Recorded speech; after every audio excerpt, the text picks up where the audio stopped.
wakili. Mimi siku ya leo nimekuja hapa na nilikuwa nikija, lakini nikaona mielekeo ya wengi wetu, nikaona kwamba there is need for us as the young people to go back to the drawing board. Nakumbuka 2024 June, vijana tuliingia mtaani ikiwa tuko na hamaki na hasira kabisa, lakini mwishowe we achieved nothing.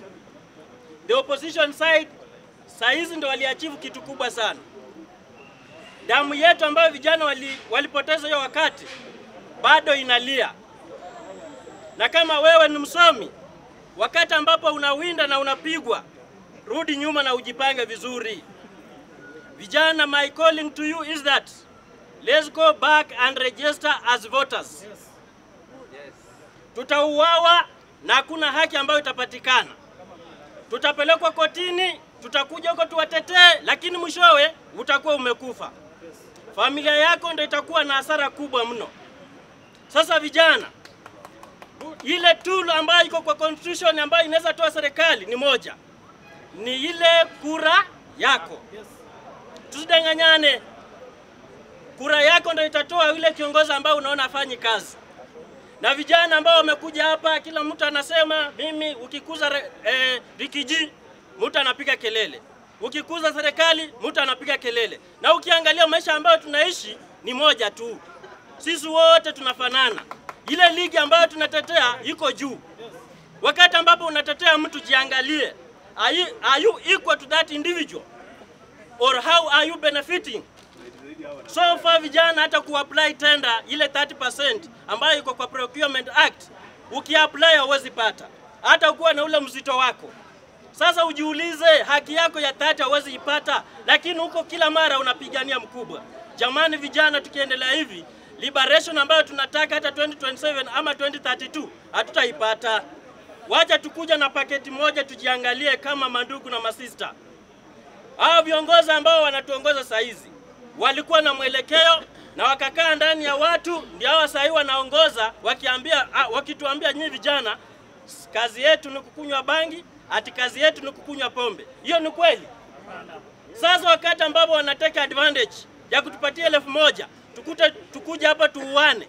Na unapata wale vijana ambao walikuwa wanaua watu ama kunyang'anya watu hapa vitu, si ati si wa Kenya wenzetu, ni vijana wetu, ni matata zetu. Na wao hata ni vijana.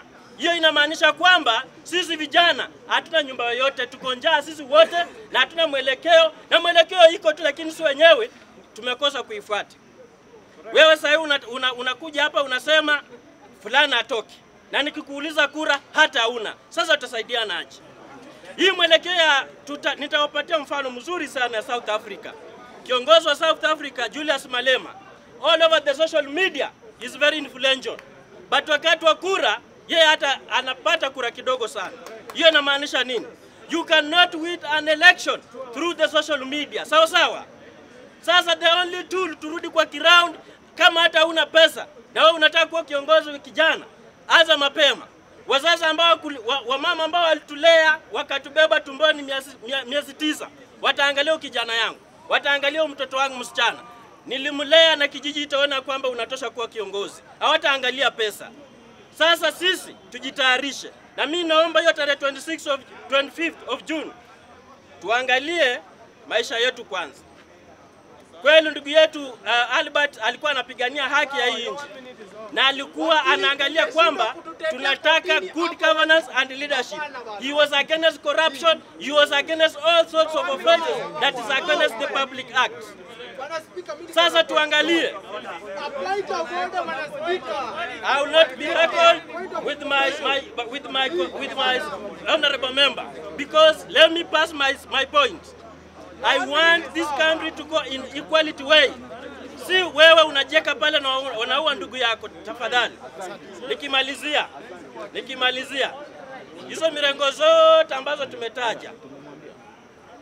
2027 kama vijana mtakuwa mmejipanga vizuri. Opposition side inatamani mtu ambaye anaitwa youth under article 55. Serikali pia inatamani ule mtu ambaye anaitwa youth under article 55 of the constitution. Jipangeni na twende kwa meza na candidate wetu. Asanteni. Jana mumeona hapa askari wanakimbia na laptop kwa street. Wameshika laptop 10. Alafu tunaambiwa tauni hii eti kuna goons waingia wakaiba laptop. Goons walipora kuduka za wananchi. Na kama kila mtu ako na uhakika, nataka kumwambia National Police Nairobi Police Commander Bwana George Seda, jana umepeana press conference ukasema walikuwa wanafanya recovery. Sasa hizo recovery zote tunataka zirudishwe, na wale wanabiashara wote waliibiwa vitu zao, nyote muandikishe statement, kwa sababu tuko na wezi, na hao wezi walikuwa wamevalia uniform. Na CCTV zote za hii town tutazifanyia mambo inaitwa forensic audit. Wanabiashara ambao waliporwa, msiogope. Na mimi kama chairman nataka kupeana irani ya kwamba in the next 48 hours Bwana DCIO Mahmoud Amin, nataka kuona wale wangwana wote waliokuwa wamevalia uniform, wamebeba laptop za wananchi, wamebeba mali za biashara za wananchi wa Nairobi County, wote wamekamatwa na warudishe mali ya wananchi. Hatuwezi take advantage ya kwamba iko maandamano hii town, alafu watu waletwe hapa na uniform wajazwe hii town waanze kupora wananchi. Iko Wakenya nimeona wamenyang'anywa simu wengi hapa. So already tuko na suspects.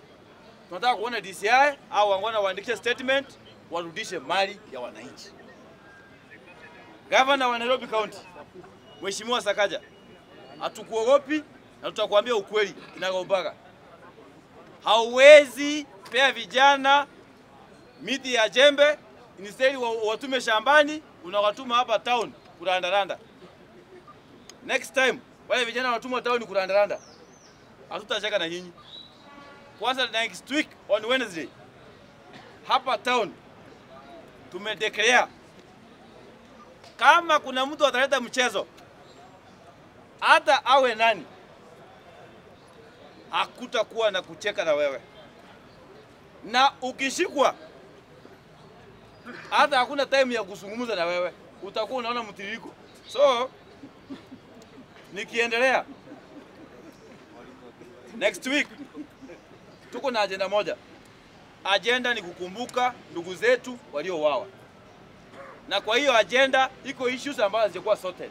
So by Wednesday next week nataka kuambia IPOA muwe mmehakikisha wale wauaji wa Albert Ojwang, wale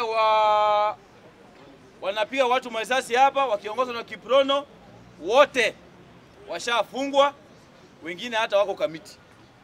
Isifike on Wednesday IPOA mmeshindwa kazi. IG hawa vijana wako nataka uwape advice ya maana, waache kuua wananchi wa Kenya. Police brutality is something we have condemned, we will condemn, we will continue condemning, na hatutanyamaza hata iwe giza, iwe mchana, iwe saa ngapi, na hatutaogopa, kwa sababu hii nchi ni yetu sisi wananchi wote, sio nchi ya mtu mmoja. Mambo ya kujibia kifua ya kwamba hii town tutaonana, hii town tutafanya hivi, hiyo upumbavu, hiyo ushamba, peleka kule nyumbani kwenu. Hapa Nairobi kila mtu ni mjanja, kila mtu anatafuta. Na usitishe mtu hapa. Na ukijaribu kutisha mtu hapa, wewe ndio wa kwanza utakimbia. Wacha niwaambie hapa. So, na wale vijana wanatumiwa vibaya, kuchoma mali za watu. Wengine nasikia wanasema wajuu wanafanya nini hapa, unapewa shilingi 2, unakimbia hii town, utachomwa ndugu yangu. Wewe utawawa, urudishiwe kwenu kama maiti kwa sababu ya shilingi 500, shilingi 200, pesa ya upumbavu. So, sisi kama wananchi wa Kenya tuweze kuishi na amani, tuweze kuhakikisha ile tukisema kitu tunafanya kwa pamoja. So, tukiendelea kukaribisha mambo ya finance bill next week, wananchi wa Jamhuri ya Kenya, nataka kurudia hapa na niseme hivi. Wabunge wote next week mfanye vile tulisema jana. Tusiwahi sikia mambo ya yes, next week ni no, no, no, no. Sawa sawa? Next week ni no. Asante sana. Tutaendelea kufanya kazi pamoja. na mtu asikutishe. Ukitishwa hata dakika moja, pigia mimi simu. Mimi kama chairman natokelezea. Asante sana.